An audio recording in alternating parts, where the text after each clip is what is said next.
Nepal stands at a crossroads. A nation with a proud history of kings and a recent experiment in republican democracy now faces an uncertain future.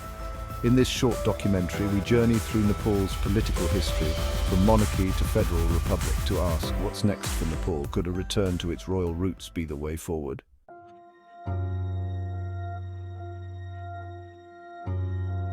The Nepalese monarchy operated in a predominantly unipolar world during the Cold War and after the Cold War, with the United States being the leading power. King Mahendra, who reigned from 1955 to 1972, was a very patriotic king of Nepal and tried to make it a sovereign nation. Some of his measures included making the Nepali rupee the only legal tender and spurning Indian currency, establishing a national education system and removing all foreign military checkposts from Nepali soil. He thought that real independence also meant that the state was known in the international community. In response to India's objections to his leadership, he secured Nepal's admission to the United Nations. These measures ensured that Nepal became a sovereign state. His single most brilliant stroke in the field of foreign policy was to maintain equilibrium between India and China and to stay neutral in the Cold War conflict.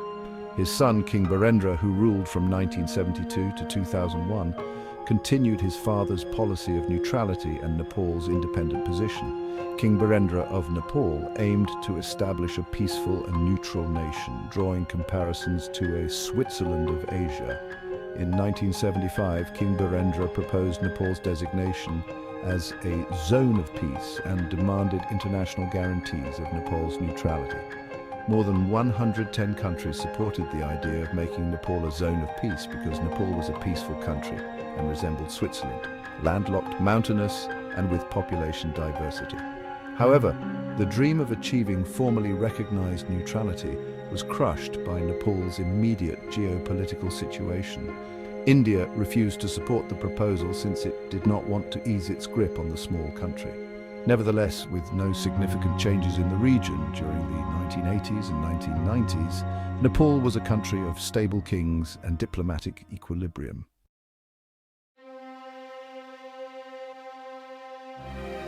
The tranquility was ended on June 1, 2001 by the Royal Massacre tragedy.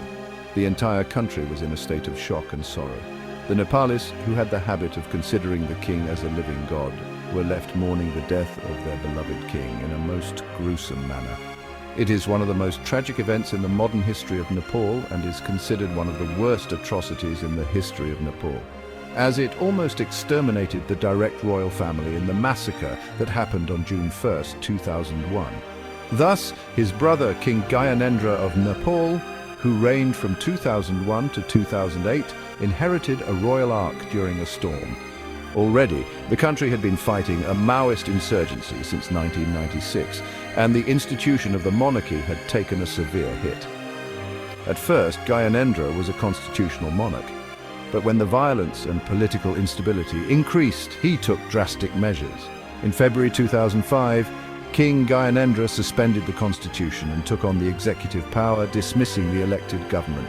He said that partisan politicians have not been able to contain the Maoist rebellion and that his move was a temporary measure to restore peace and stability. The royal family ruled during this period of royalty, censored the press and suppressed any form of dissent, claiming that this was necessary to save the nation, but it only served to exacerbate the public's anger. Tens of thousands took to the streets in April 2006, demanding democracy, sparking an anti-autocratic movement. Widespread opposition forced Gyanendra to relinquish direct control and reinstate the dissolved parliament. The reinstated parliament then signed a peace agreement with the Maoist rebels. The monarchy was ended in 2008 when Nepal's newly elected Constituent Assembly voted almost unanimously to abolish the 240-year-old institution, and the country became a federal democratic republic. The royal Shah dynasty, which was once the cornerstone of the nation's identity, was no more. Nepal has entered a new chapter, and many have wondered if the country would be as stable as it had been, or if there were new uncertainties waiting for it.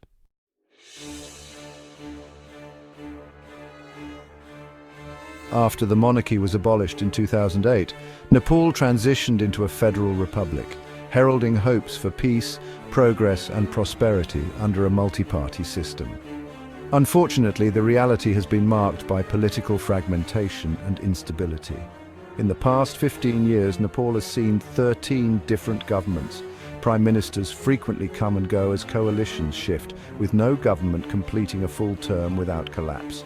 This political instability has earned Nepal the title of World Champion of Political Instability. Coalition politics has led to policy paralysis, while governance failures and corruption have been rampant. Nepal ranks 108th in Transparency International's Corruption Index. Scandals such as misused development funds and lawmakers accepting bribes for votes have eroded public trust. New coalitions often focus more on dividing the spoils of power than delivering public services. This corruption has undermined Nepal's democracy, with leaders putting personal or party.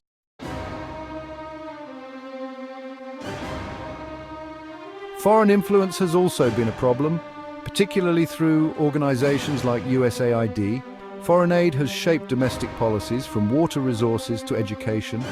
Nepal has become reliant on international aid, creating a form of dependency that has left the country vulnerable to external pressures. The 2015 border blockade by India, which lasted 6 months, exposed Nepal's fragility in the face of foreign intervention. Nepal has struggled to formulate an independent foreign policy, caught between strategic interests of neighbouring powers. International donors have also shaped Nepal's governance model, as aid funds continue to steer national priorities. The country's reliance on foreign aid has become a significant problem, especially as Nepal's political leaders have failed to assert a strong national interest in foreign policy debates.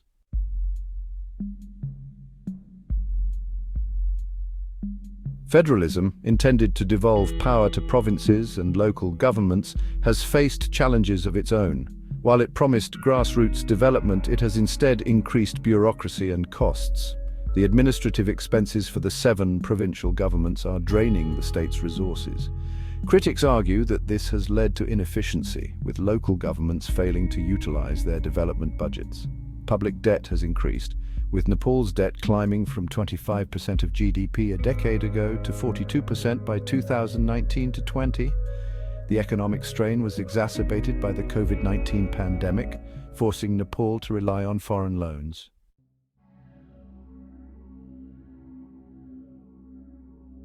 In the broader geopolitical context, Nepal's position between India and China has made it vulnerable.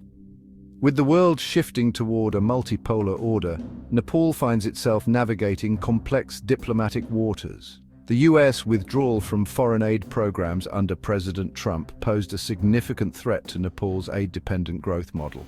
A sudden halt to foreign aid would disrupt development projects, risking thousands of jobs tied to NGOs and consultant contracts in Nepal. This reliance on foreign aid has left Nepal's development agenda at the mercy of global political shifts. When major donors change their priorities, Nepal's projects can be put on hold, as seen with the Trump administration's funding cuts. As a result, many analysts argue that Nepal's over-reliance on external aid exposes the country to unpredictable shifts in global politics.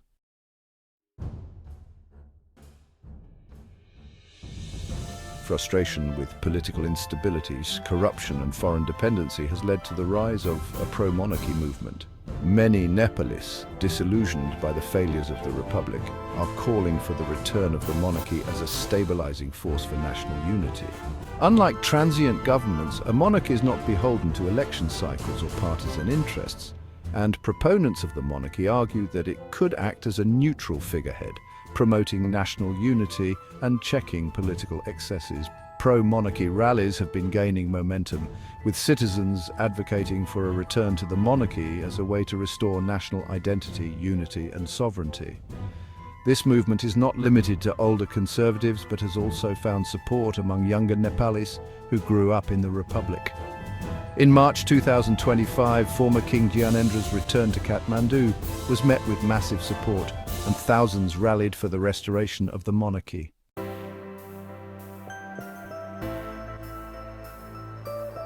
Supporters of the monarchy propose a constitutional monarchy, where the king would serve as a ceremonial head of state while the elected government handles daily administration. This model, they argue, would combine the benefits of democracy with the stability provided by a non-partisan monarch. The king could act as a check on political corruption and ensure that democratic institutions function properly. In addition, a restored monarchy could lead to a re-evaluation of the federal system, potentially streamlining governance to reduce waste and improve efficiency. Some advocate for a unitary system with stronger local governments to better serve the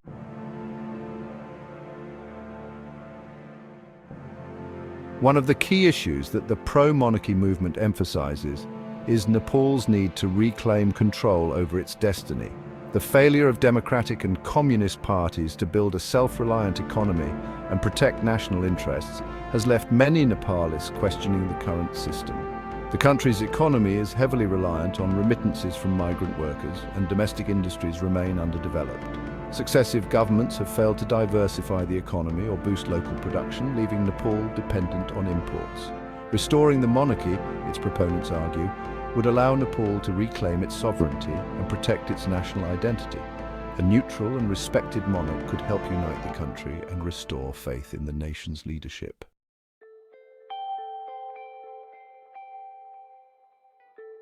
Nepal today stands on the cusp of making history once again.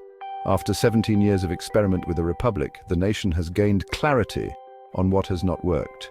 The Nepali people have in their hands a golden opportunity to take the lessons of the past and chart a new path that blends the wisdom of their heritage with the aspirations of modern democracy. Restoring the monarchy is not about bringing back feudalism. It is about restoring a lost balance, a stable foundation on which true democracy can flourish. A constitutional monarch could be the impartial guardian of Nepal's sovereignty and unity, ensuring that government of the people truly works for the people, while safeguarding the nation from descending into anarchy or becoming a plaything of foreign powers. Monarchy in Nepal was never perfect, but its absence has been deeply felt in the void of leadership and stability. As Nepal looks ahead, the call of the hour is unity, stability, and self-determination. Perhaps the crown that once symbolized those very ideals can do so again. In a world of shifting powers, a Nepal anchored by its monarchy might well find the strength and confidence to stand proud and sovereign. The choice ultimately lies with Nepalists themselves, to seize this opportunity and decide what's next for their country. Will Nepal leverage its storied past to build a more secure future? The answer may define the destiny of this Himalayan nation in the years to come.